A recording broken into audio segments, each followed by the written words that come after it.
Welcome to my birthday blog. Yes, শুনতে অবাক লাগলেও এটা আমার বার্থডে ব্লগ অ্যান্ড এটা ছিল 2025-25 ডিসেম্বরের ভিডিও। এই দিন সন্ধ্যাবেলা আমি বাইরে বের হয়েছিলাম কারণ আমার খুবই স্নেহের দুটো ছোটো ভাই আমার জন্য একটা কেক অ্যারেঞ্জ করে এবং ওইটা ওরা কাটার জন্য খুব এক্সাইটেড থাকে। দ্যাটস ওয়াই আমরা বের হয়ে যাই অনেক শীতের মধ্যেও। ও বাই দ্য ওয়ে, আমার গলার অবস্থা শুনে মনে হতে পারে যেটা আমি কিনা।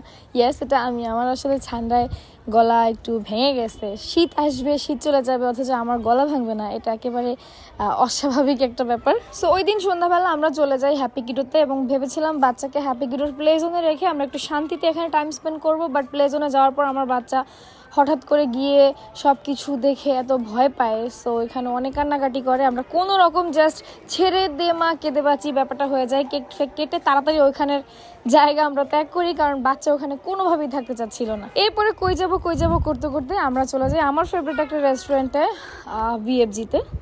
এখানে আমার একটা ফেভারিট খাবার আছে, দেখতে হবে ওটার নাম কত।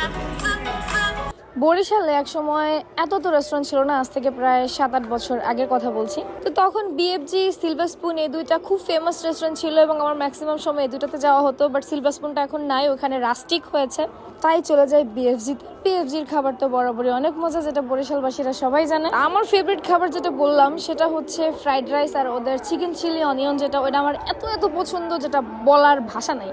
সো আমরা ওইটা অর্ডার করে দিই এবং সাথে চাউমিন অর্ডার করি। প্রাইস মোটামুটি আগের থেকে অনেকটা বেড়ে গেছে, স্বাভাবিক 5-7 বছরে বাড়াটা অস্বাভাবিক কিছু না। ওইখানে আমরা খুব মজা করে খাওয়া দাওয়া শেষ করি এবং অনেক আড্ডা দিই। এবং আরেকটা মনে রাখার মতো ব্যাপার হচ্ছে খাওয়া দাওয়ার পরে কিন্তু আমরা জমিয়ে আড্ডা দিচ্ছিলাম। আর ওই আড্ডাটা আমার মনে হয় 2025 সালের বেস্ট আড্ডা ছিল, কারণ এত হাসছি ওই দিন, এত হাসছি আমার মনে হচ্ছিল যে এত হাসি আমি শুধুমাত্র বিয়ের আগে আমার ফ্রেন্ডসদের সঙ্গে হইলেই হাসতাম।